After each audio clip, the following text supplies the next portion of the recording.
Salut la famille, on est chez un client qui a un problème de caméra de surveillance et des liaisons entre des bâtiments. Il a deux caméras qui marchent pas et nous allons vous montrer comment se passe le travail. Là, on prend la caméra, on la descend, on essaie un peu de voir si elle marche et on se rend compte que la caméra marche très bien et on la configure et après on change de connecteur et on remet la caméra pour voir ce que ça a donné. Et du coup, via l'application mobile à distance, on peut voir que la caméra fonctionne très bien.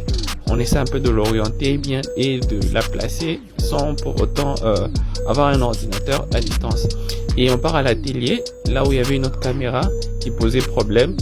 Et là, du coup, on a vu la caméra, on a fait le checking. On s'est rendu compte que le connecteur n'était pas bon. On a essayé un peu de le changer.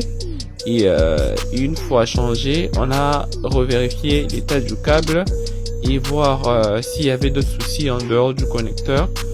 Et vous pouvez voir comme le travail s'est fait. Et là, c'est jusqu'au rack où l'équipement était aligné. Et ici, on a un problème des liaisons de ces deux bâtiments que vous voyez là. Et le problème était dû aux adaptateurs ainsi que le câble.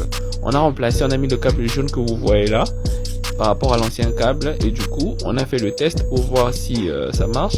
Et l'avantage est que vous pouvez voir avec le téléphone, si vous avez une caméra PTZ, que vous pouvez manipuler votre caméra via votre téléphone à distance.